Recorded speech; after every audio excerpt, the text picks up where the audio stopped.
أنا أمكم، ومن رحمي أعطيتم بعض الحضارة. يقول الفرنسيون: الديمقراطية هي الحل وأنا المنقذ، فقط انقلبوا على حكامكم. تهمس أمريكا: الدب وحده سيحميكم. تصرخ روسيا، بينما تنفق الصين الأموال وتفتتح المشاريع، ثم تقول: انظري يا إفريقيا، هؤلاء كبار الكوكب وهذه دوله العظمى، لا تصطف بالدور بل تعيش موجة تدافع جديدة على إفريقيا، التي تذكرها فجأة بزيارة رئيس فرنسا ماكرون بما أسمته صحفه جولة المخاطر، ليجن جنون روسيا ويعلن وزير خارجيتها سيرجي لافاروف أنه بطريقه إلى القارة السمراء. أما رئيس أمريكا جو بايدن فقد سبقهم جميعا ليعلن عن قمة أفريقية بواشنطن. كل هذا من أجل ترسيخ القوى، حيث يمكن السيطرة على الموانئ الاستراتيجية والممرات المائية والموارد الطبيعية مثل البترول والغاز الطبيعي والذهب. ولأن لكل قوة طريقتها وأسلوبها في محاولة الاستحواذ على كل كيكة إفريقيا إن أمكن دون تقاسمها، تشهد القارة السمراء دعما لجماعات بالعتمة وحركات انقلاب واضطرابات، ونشاطا غير مسبوق لشركات أمنية خاصة تتبع لدول خارجية. لكن كل هذا يتزامن مع حركة حيوية دبلوماسية غير مسبوقة بالعلن، حيث شهدت السنوات الأخيرة افتتاح أكثر من 300 سفارة وقنصلية في بلدان أفريقية، فيما يبدو أن التصفيات النهائية للصراع الدولي على إفريقيا تشهد مربعا ذهبيا يتنافس فيه الفرنسيون والروس والصينيون والأمريكان على الموارد الطبيعية الغنية في إفريقيا وإمكانات الأسواق وفرص النفوذ التي تقدمها القارة السمراء، ما يذكر بالتنافس المحتدم الذي شهدته القارة بين عامي 1881 و 1914، حين تأجج تنافس القوى الاستعمارية على فرض النفوذ في القارة السمراء والاستفادة من مواردها، ما شكل أخيرا أحد أهم أسباب الحرب العالمية الأولى. فكيف بدأ التنافس على أفريقيا؟ وإلى ماذا انتهى اليوم؟ رسالة الرجل الأبيض. عندما جاء المستعمرون كان معهم الإنجيل ومعنا الأرض، وبعد وقت قصير أخذوا منا الأرض وأعطونا الإنجيل. هي جملة قالها كاتب أفريقي من دولة غانا تلخص حال القارة السمراء أواخر القرن 17، عندما وصلها الأوروبيون ووجدوا فيها أولا خزانا بشريا لمصانعهم. حينها بدأت تجارة الرقيق وتشكلت شبكات نقل الموارد الطبيعية والبشرية من جميع أنحاء القارة، قبل أن تخضع كل مناطق إفريقيا رسميا لسيطرة الدول الاستعمارية. والمطلوب من إفريقيا تجاه الغرب حينها كان معروفا: إمداده بالمنتجات الزراعية والعمالة الرخيصة من خلال تجارة الرقيق والعبيد، في وقت كانت أوروبا والولايات المتحدة تشهدان مرحلة التحول الصناعي والحاجة الماسة لأيدي عاملة. ثم بدأت الدول الاستعمارية تكتشف الثروات في إفريقيا، وتباعا تفرقت هذه الثروات سواء موارد طبيعية أو طرق تجارية بين فرنسا وبريطانيا وألمانيا وإيطاليا وبلجيكا، بالتزامن مع تعمد هذه الدول تدمير شبكات التجارة التقليدية في إفريقيا وتخريب الأنظمة الاجتماعية والاقتصادية والسياسية والثقافية، حتى وصل الأمر إلى حرمان بعض مناطق أفريقيا من أقل موارد الحياة وشحن كل ما فيها إلى أوروبا وأمريكا أولا بأول،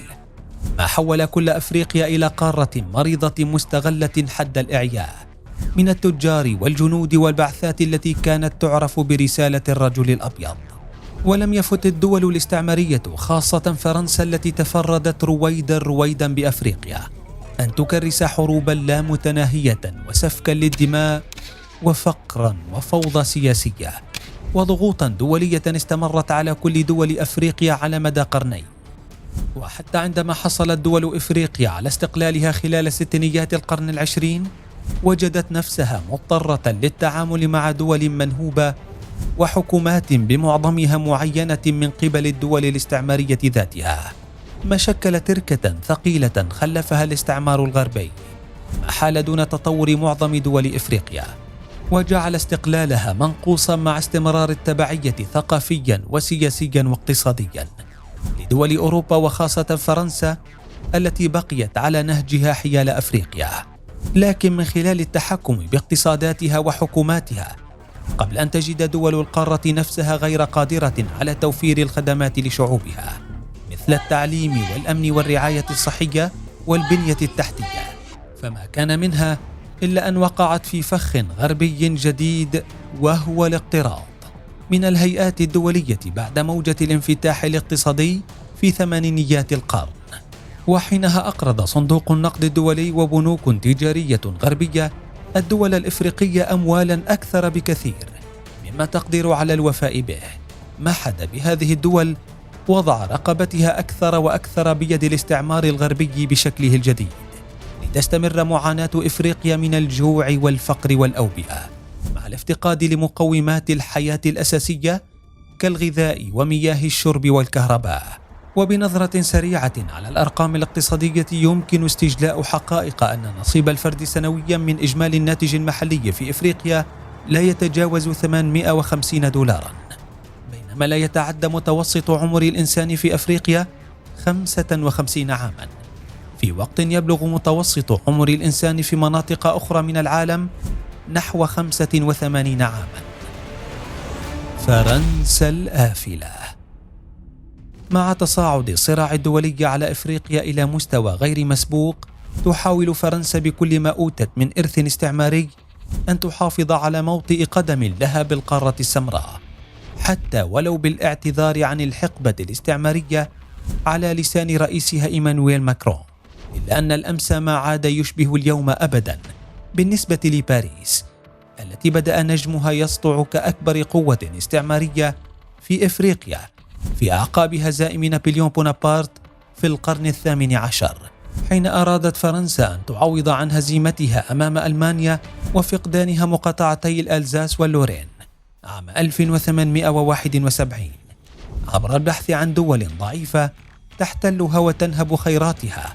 فكان الخيار الأول لفرنسا أفريقيا التي هاجمتها جيوش فرنسا قبل أن تستطيع أن تفرض سيطرتها على أكثر من 20 دولة إفريقية بين شمال وغرب ووسط قارة إفريقيا، واستمرت في حكم 35% من مساحة القارة مدة 300 عام بحكم قمعي راح ضحيته أكثر من 2,000,000 إفريقي، حيث عملت فرنسا على استغلال الأفارقة كعبيد ونهب ثروات هذه القارة، ما أسهم في ترسيخ الدولة الفرنسية على أنها دولة كبرى، وهو ما أكده رؤساء فرنسيون بينهم فرانسوا ميتران الذي قال إنه دون إفريقيا فرنسا لن تملك أي تاريخ، بينما ذهب جاك شيراك إلى أنه دون إفريقيا فرنسا ستنزلق إلى مرتبة دول العالم الثالث. ومع انتهاء عصر العبيد المباشر تركز الهدف الفرنسي على تعزيز نقل ثروات القارة من ذهب ومعادن ونفط لفرنسا، وبقاء تدفق الأموال القادمة منها إلى خزينة الدولة عبر تكريس الثقافة الفرنكفونية وإيصال نخب متشبعة بالثقافة الفرنسية للحكم، أو بالوجود العسكري عبر الاحتفاظ بقواعد عسكرية بالدول الإفريقية وتنفيذ عمليات عسكرية بدول عدة بالقارة السمراء، إضافة لتحكم شركات فرنسية بجميع الخدمات الرئيسية مثل المياه والكهرباء والهاتف والنقل والموانئ والبنوك الكبيرة، مع السيطرة على قطاعات التجارة والبناء والزراعة. وبحسب أحدث الإحصائيات فإن إيرادات الخزانة الفرنسية تصل إلى 500 مليار دولار من الأرباح والعوائد السنوية القادمة من إفريقيا، خاصة مع وجود كبير للشركات الفرنسية بواقع أكثر من 1100 شركة كبرى و2100 شركة صغرى، إلا أن كل هذا يبدو بطريقه للأفول والزوال، مع دخول دول كبرى أخرى على خط الصراع على أفريقيا لسحب البساط من تحت فرنسا التي بدأت تخسر تفردها بهذه القارة. أمريكا لاعبة الوقت الإضافي. رغم أن الولايات المتحدة كانت من أوائل الدول التي كانت تشحن العبيد والرقيق من إفريقيا إلى أراضيها، لكن الاهتمام الأمريكي تراجع بالقارة السمراء في القرن العشرين، قبل أن يبرز مؤخرا الاهتمام الأمريكي مجددا بإفريقيا، لكن بالعين ذاتها التي كانت ترى بها فرنسا القارة السمراء، وهو ما يمكن اختصاره عندما وصف الرئيس الأمريكي السابق دونالد ترامب دولا أفريقية بالحثالة، ليخرب جهود سلفه باراك أوباما صاحب الأصول الأفريقية، حين حاول جلب صفقات نفط واستثمار ضخمة لأمريكا بإفريقيا، وهو ما يحاول الرئيس الحالي جو بايدن تحقيقه بتعويض مناطق نفوذ أمريكية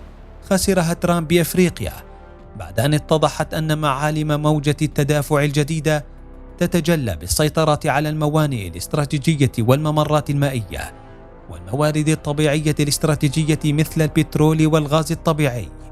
إضافة إلى الذهب والألماس واليورانيوم. محد ببايدن دعوة زعماء دول أفارقة لحضور قمة لأفريقيا في واشنطن بين 13 حتى 15 من ديسمبر عام 2022، ما سيظهر بحسب الرئيس الأمريكي التزام الولايات المتحدة المستمر حيال أفريقيا، فيما تؤكد الأرقام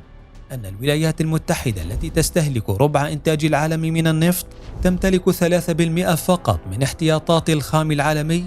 وتفوق وارداتها من النفط من الدول الإفريقية مثل نيجيريا وأنغولا وتشاد والكونغو والغابون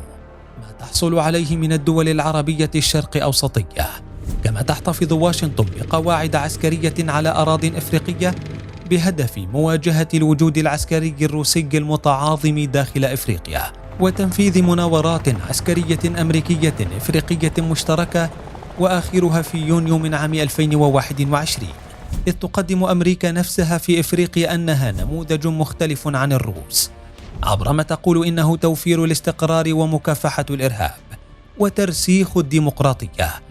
فيما تتهم القوى الدولية الأخرى واشنطن بالتورط في حروب وصراعات أفريقية بالوكالة، خاصة عندما دعمت واشنطن جنوب السودان الغني بالبترول، وكانت عرابة انفصاله عن السودان، مع الإسهام في خلع الرئيس السوداني السابق عمر البشير في إطار محاولاتها للتقليص من نفوذ روسيا والصين المقلق هناك. لافاروف سفير الدب. تبقى روسيا بين أكبر وأقوى الدول التي نجحت مؤخرا في اكتساب موطئ قدم لها في إفريقيا وتحقيق مكاسب بدأت تتضح ملامحها عندما عقد الرئيس الروسي فلاديمير بوتين قمة أفريقية روسية عام 2019 بهدف عقد اتفاقات مجزية لموسكو. وحينها قال بوتين إن روسيا ستعود إلى إفريقيا لتحقيق أهداف عدة، بينها تأمين الأسواق لمنتجاتها الزراعية وتسويق المنتجات والخدمات العسكرية شأنها شأن الأمريكيين والأوروبيين. كما لم يعد خافيا أن وزير الخارجية الروسي سيرجي لافاروف بات سفير الدب الروسي لدى القارة الأفريقية جراء زياراته المتكررة للقارة السمراء الغنية بالثروات، حيث أمن من خلالها عقد صفقات لبيع السلاح الروسي مع دول جنوب شرق أفريقيا، لتصبح روسيا المورد الأول للسلاح في القارة. روسيا لم تتوقف عند هذا الحد، بل سعت وراء مكاسب سياسية عبر إرسال خبراء عسكريين إلى مناطق النزاعات الاستعمارية الطويلة مثل جمهورية الكونغو الديمقراطية الخاضعة للنفوذ الفرنسي. ووفقا لمعطيات نشرها معهد ستوكهولم لبحوث السلام، استوردت إفريقيا ما بين 2015 و2019 نحو نصف تجهيزاتها العسكرية من روسيا، أي ما يصل إلى ضعفي حجم مستورداتها من الموردين الكبيرين الآخرين، وهما الولايات المتحدة 14% والصين 13%. كما لم يفت روسيا أن توسع وجودها في القارة بشكل كبير من خلال شركات المرتزقة التابعة لها، بما في ذلك مجموعة فاغنر التي تعمل الآن في جميع أنحاء أفريقيا من ليبيا إلى جمهورية أفريقيا الوسطى حتى موزمبيق. التنين الأسمر. صراع القرن 21 من أجل أفريقيا يمضي على قدم وساق حيث لا يقتصر الأمر على روسيا وأمريكا وأوروبا، بل يتعداها إلى الصين التي بدأت قبل أعوام تكثيف النشاط الاقتصادي والعسكري في القارة بهدف السيطرة على حقول النفط التي لم تكتشف بعد بإفريقيا، لتضمن الحصول على موارد طاقة تمكنها من استمرار نموها الاقتصادي. وجراء تبنيها خطابا مضادا للإمبريالية وعدم وجود تاريخ استعماري لها في القارة، نجحت الصين في تنفيذ خطة محكمة في إفريقيا عبر إدارة مشاريع ملموسة من خلال شركات حكومية وشبه حكومية مثل مؤسسة البترول الوطنية الصينية التي تسيطر على مجالات بينها الطاقة والتعدين والبتروكيماويات والإعمار والمواصلات والخدمات المالية. كما استطاعت الصين الحصول على امتيازات تمكنها من السيطرة على الموانئ والمطارات والسكك الحديدية في دول إفريقيا المنتجة للنفط مثل السودان ونيجيريا وأنغولا، بسبب عروضها منخفضة الفائدة للمشاريع مقابل الموارد الطبيعية. وفي دول أخرى مثل زامبيا وناميبيا وجنوب إفريقيا والنيجر، استطاعت الصين الحصول على صفقات تعدين لاستخراج الذهب والألماس واليورانيوم والبلاديوم،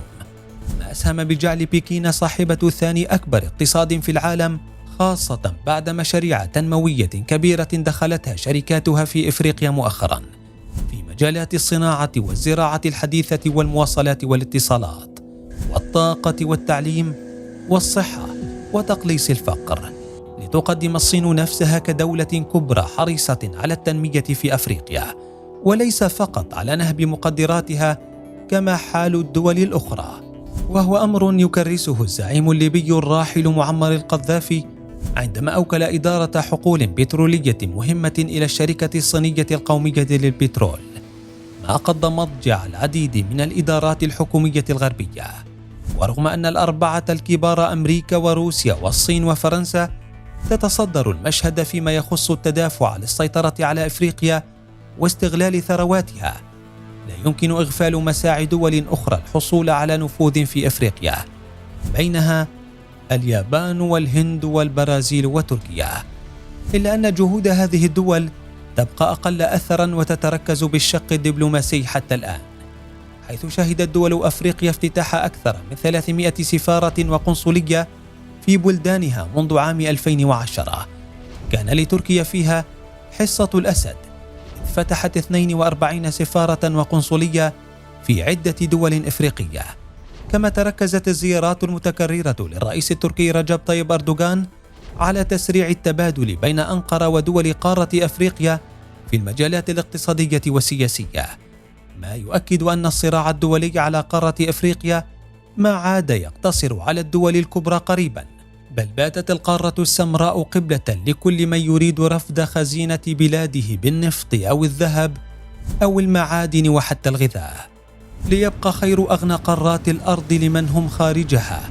بينما يقضي الكثير من أبنائها جوعا أو مرضا أو وهم يحاولون الهروب لإحدى الدول التي تتدافع على نهب ثروات إفريقية ليل نهار.